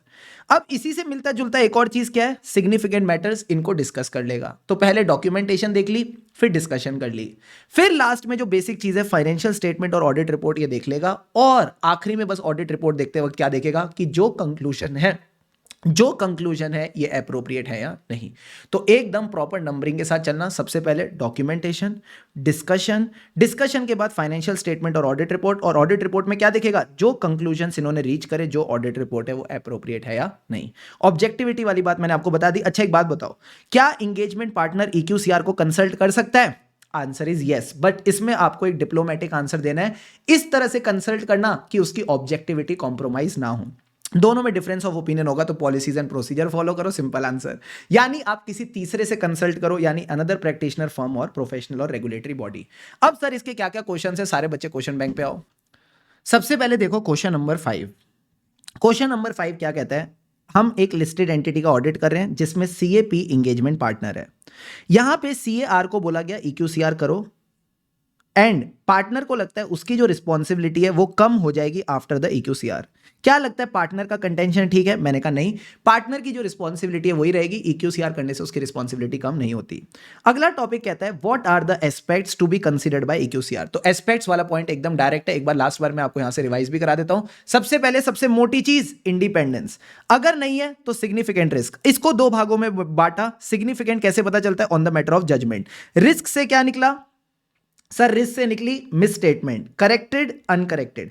मिस स्टेटमेंट से डर गए तो दो लोगों के पास जाओ कंसल्टेशन लेने, और मैनेजमेंट और TCWG। इसके अलावा भी दोनों पॉइंट्स आप एक बार रीड कर सकते हो कि जो भी वर्क पेपर है ऑन द सिग्निफिकेंट जजमेंट्स और कंक्लूजन वो आप चेक करोगे, प्लस क्या रिपोर्ट अप्रोप्रिएट है, ये बेसिक चीजें EQCR देख के चलेगा। आ जाओ एक क्वेश्चन और कर लेते हैं। Question number 7, CA Ragini. CA Ragini को अपॉइंट किया गया as a EQCR of a listed company. ठीक है सर। अब सर ये उसी टाउन से है जिससे लिस्टेड कंपनी है, दोनों एक ही गांव से हैं। ठीक है sir. She was not engage to do the audit of a listed entity. मुझे एक बात बताओ, खुद ने लिस्टेड एंटिटी का ऑडिट नहीं किया, EQCR बनने चली है। Do you think this is right? Answer is no sir, इसके पास एक्सपीरियंस नहीं है, इसके पास एक्सपीरियंस नहीं है, and she accepted the appointment. Do you think this appointment acceptance is right? No sir. तो यहां पे आप डेफिनेशन लिखोगे, पहले पार्ट के लिए आप डेफिनेशन लिखोगे तो डेफिनेशन में क्या आएगा? सारे बच्चे डेफिनेशन मेरे साथ रिवाइज करो।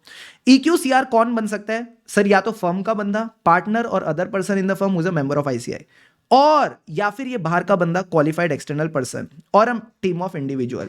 साथ ही साथ इसके पास होनी चाहिए एक्सपीरियंस और अथॉरिटी। करेगा क्या? Objectively evaluate the significant judgement and conclusion. तो जैसे मैंने आपको तोड़ तोड़ के डेफिनेशन बताई है, इसी तरह से आपने डील करना है। फिर आप बोलो क्योंकि यहां पे इसके पास एक्सपर्टीज और एक्सपीरियंस नहीं है, it was not appropriate to accept the appointment. क्या पहला पॉइंट क्लियर है? हाँ सर। अब आ जाओ second part of the question पे। She performs the review by ticking a yes no checklist. क्या इसको यस नो चेकलिस्ट करनी थी? Come on come on come on, क्या इसको यस नो चेकलिस्ट करनी थी या फिर प्रॉपर डॉक्यूमेंटेशन करनी थी? प्रॉपर डॉक्यूमेंटेशन करनी थी। कई बार तो एंगेजमेंट टीम के वर्क पेपर पे साइन कर दिया और कहीं से भी पता नहीं चल रहा कि इसने कुछ अलग किया है। तो do you think our approach is proper? Answer is no. तो कौन सा आंसर आएगा? डॉक्यूमेंटेशन वाला। डॉक्यूमेंटेशन वाले आंसर में आप बताओगे क्या प्रोसीजर्स करे, टाइम पे काम करा, और तीसरी चीज क्या थी? वही सर, नॉट वाली।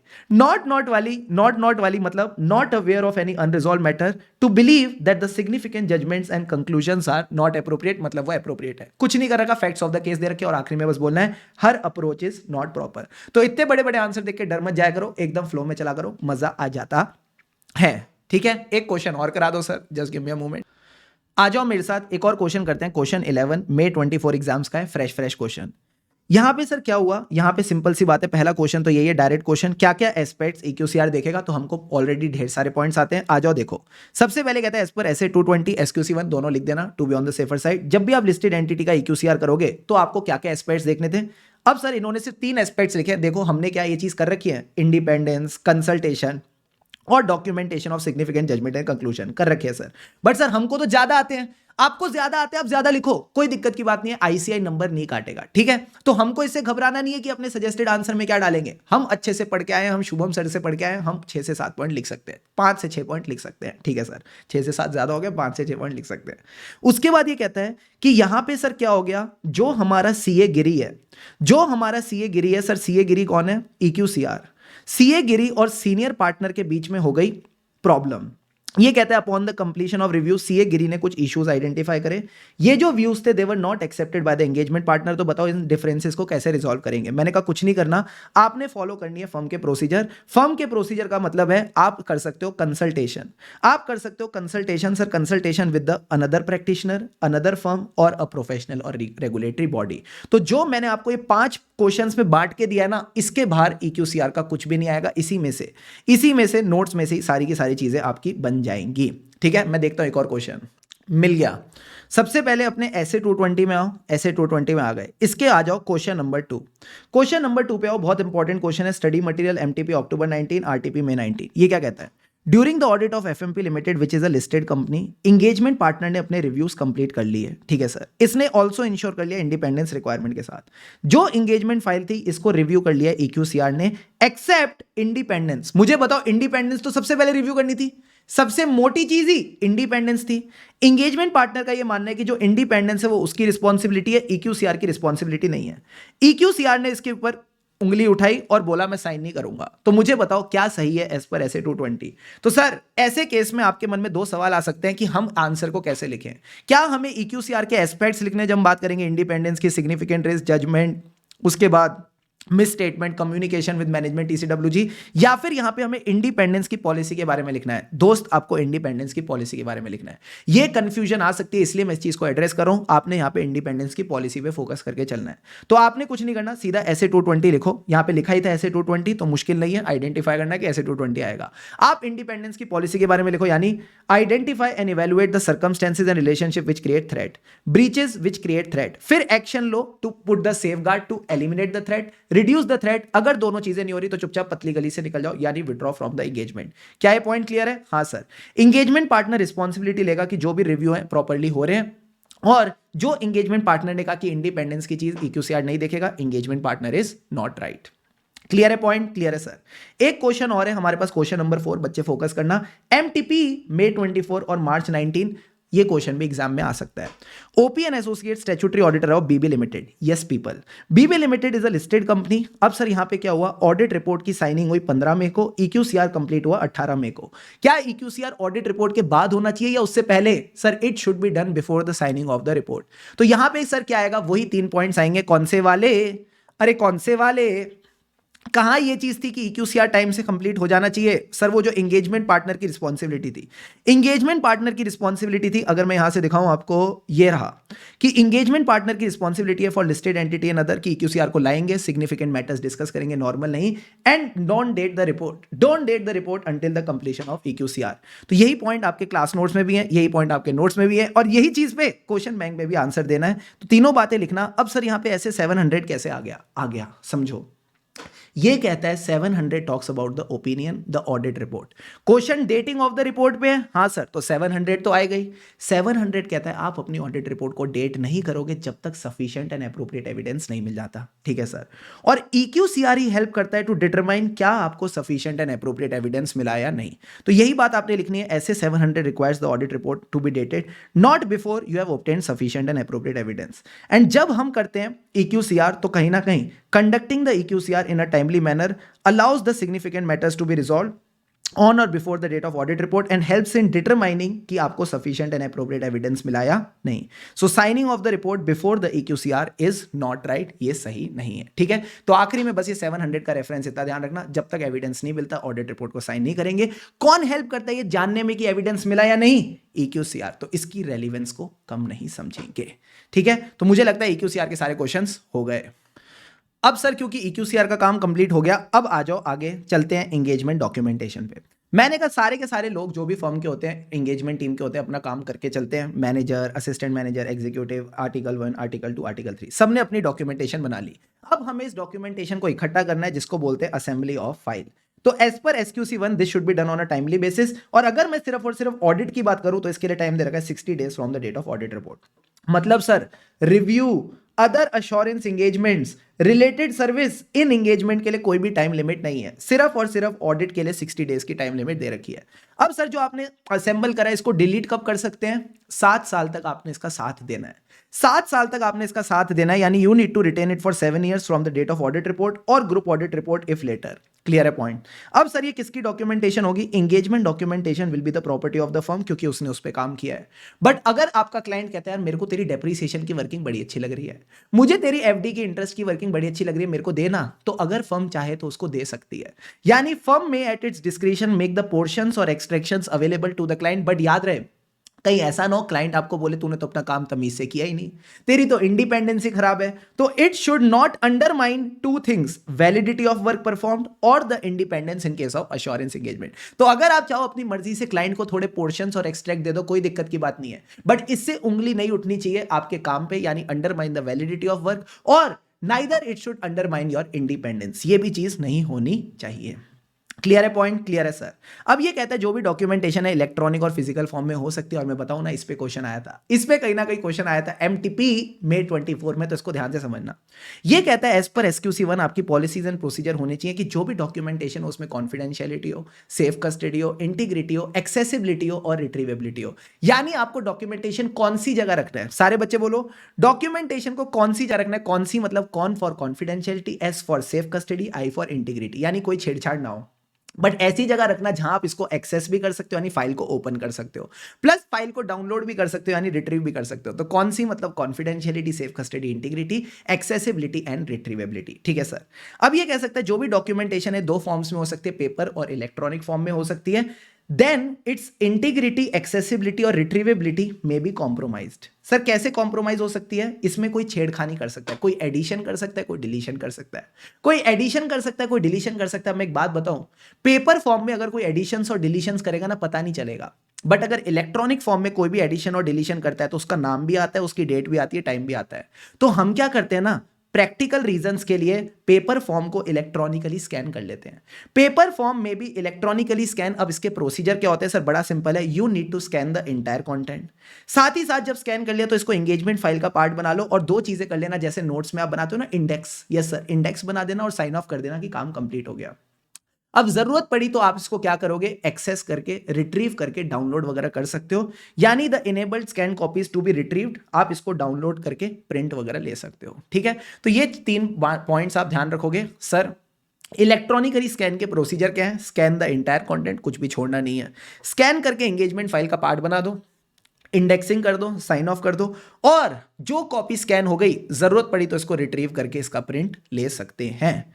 क्लियर है पॉइंट, क्लियर है सर। इसी के ऊपर कौन सा क्वेश्चन हो गया, सारे बच्चे फोकस करो, आ जाओ मेरे साथ क्वेश्चन नंबर 9 पे। क्वेश्चन नंबर 9 कहता है टीपीएक्स एंड कंपनी एक सीए फर्म है, ठीक है, यहां पे फिजिकल फाइल स्कैन भी नहीं होती, इलेक्ट्रॉनिक फाइल का पार्ट भी नहीं बनती। कई सारे इंस्टेंसेस ऐसे हैं जहां पे ऑडिट के वर्किंग पेपर में डोंट कंटेन द डिटेल कि ये जो इंफॉर्मेशन है ये क्लाइंट से मिली है या एंगेजमेंट टीम ने बनाई है। तो इस चीज को एनालाइज करो। मैंने कहा कुछ एनालाइज नहीं करना, पूरा का पूरा टॉपिक आपसे पूछ रहा है। तो एज पर SQC 1 आपके पॉलिसीज होनी चाहिए, कौन सी जगह रखना है, कौन सी मतलब कॉन्फिडेंशियलिटी, सेफ कस्टडी, इंटीग्रिटी, जहां पे आप एक्सेस करके इसको डाउनलोड कर पाओ यानी रिट्रीव कर पाओ। फिर आपने कुछ नहीं करना, फैक्ट्स ऑफ द केस में बोलना है, नहीं तो स्कैन भी नहीं करते, क्रॉस रेफरेंस भी नहीं करते, कोई पॉलिसी नहीं है, तो डिफिकल्ट टू डेमोन्स्ट्रेट कि इन्होंने अपनी फाइल 60 डेज में बनाई होगी। फिर आप बोलोगे डॉक्यूमेंटेशन जो है उसकी अयर मतलब इंटीग्रिटी, एक्सेसिबिलिटी और रिट्रीवेबिलिटी कॉम्प्रोमाइज हो सकती है, कैसे? कोई ऑल्ट्रेशन, एडिशन और डिलीशन। Easy easy sir. तो हम क्या करेंगे, प्रैक्टिकल रीजंस के लिए इसको इलेक्ट्रॉनिकली स्कैन करेंगे, scan the entire content, file में डालो, through indexing and sign off करो, और आखिरी में इसको रिट्रीव करके प्रिंट ले लो। क्या ये पार्ट क्लियर है? हाँ सर। सर इस क्वेश्चन में एक पॉइंट और था कि यही नहीं पता चल रहा इंफॉर्मेशन क्लाइंट ने दी है या टीम ने बनाई है, तो ये बात भी आपकी डॉक्यूमेंटेशन में होनी चाहिए। You should identify the source of the document, क्योंकि सोर्स जो होता है उसी पे डिपेंड करती है रिलायबिलिटी। ये बात हम ऐसे 500 में सीखते हैं कि अगर क्लाइंट से कोई भी डेटा आया which is from outside the clients entity, उसकी रिलायबिलिटी ज्यादा होगी। अगर क्लाइंट का कोई इंटरनली जनरेटेड डेटा है तो अगर उसके इंटरनल कंट्रोल्स अच्छे हैं तो फिर उसकी रिलायबिलिटी ज्यादा होगी। तो ये बहुत ज्यादा ओवर एनालिसिस हो गया, बस इतना समझो, सोर्स पता होता है तो रिलायबिलिटी का पता चल जाता है। ठीक है, और अगर आपने सोर्स नहीं बताया so there is a risk of not complying with the standards on auditing. Clear है बॉस, क्लियर है सर। तो डॉक्यूमेंटेशन के 2 पॉइंट्स हो गए, इलेक्ट्रॉनिक एंड फिजिकल फॉर्म हो गया। अब आ जाओ last part of this standard, that is complaints and allegations. अब सर मैं आपको बता दूं ये क्वेश्चन भी स्टडी मटेरियल में नहीं है, स्टडी मटेरियल में नहीं है ये टॉपिक, बट जनवरी 21 कोई ओल्ड सिलेबस में क्वेश्चन आया था, that's why we have kept it. ठीक है sir, just for safety purpose बस ध्यान रखना, कंप्लेंट्स एंड एलिगेशन कौन सी 2 टाइप की हो सकती है। सर आपने नॉन कंप्लायंस किया बाहर वाली और अंदर वाली रिक्वायरमेंट से, बाहर वाली यानी पीआरएल रिक्वायरमेंट, या अंदर वाली यानी खुद का सिस्टम ऑफ क्वालिटी कंट्रोल। अब ये कंप्लेंट कहां से आ सकती है? बाहर से आ सकती है, अंदर से आ सकती है, यानी they can originate within the firm और outside the firm, very easy. अब सर आएगी कैसे? Through clearly defined channel.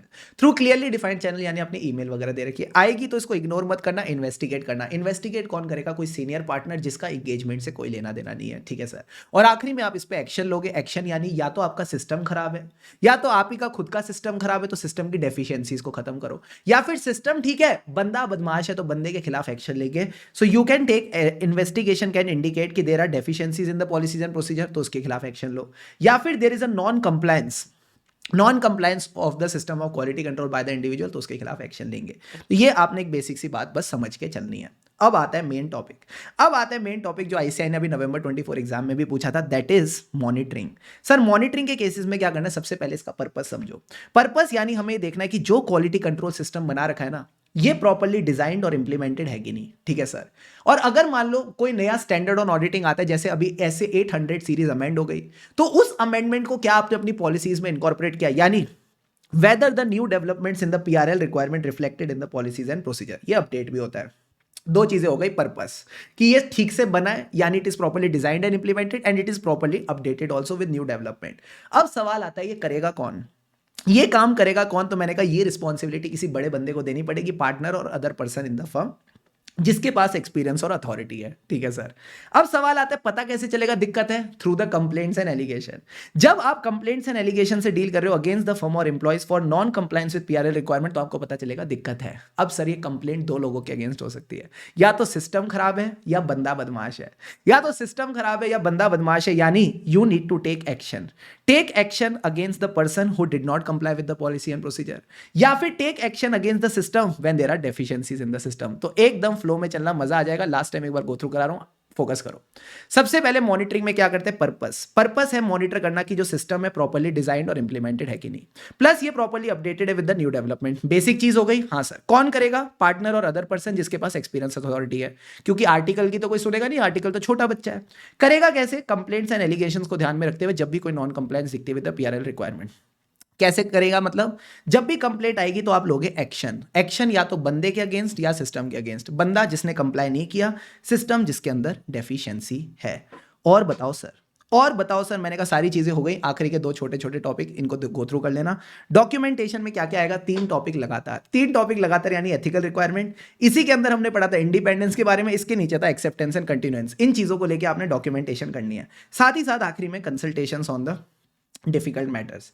फिर सर इन दोनों के बीच में डिफरेंस क्या, अब तो पूरा स्टैंडर्ड हो गया, आपको क्लियर है। SQC1 की रिस्पॉन्सिबिलिटी किसके, सीईओ और मैनेजिंग पार्टनर। SA220 की रिस्पॉन्सिबिलिटी है एंगेजमेंट पार्टनर की।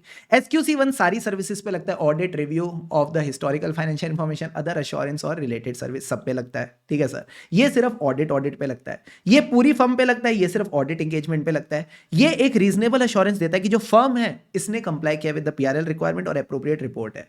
अब SA220 जो है ना, ये SQC1 के बेसिस पे बना है कि SQC1 ने कहा था प्रॉपरली सारी एंगेजमेंट होनी चाहिए, तो इसी वजह से हम ऑडिट एंगेजमेंट भी क्वालिटी से करते हैं।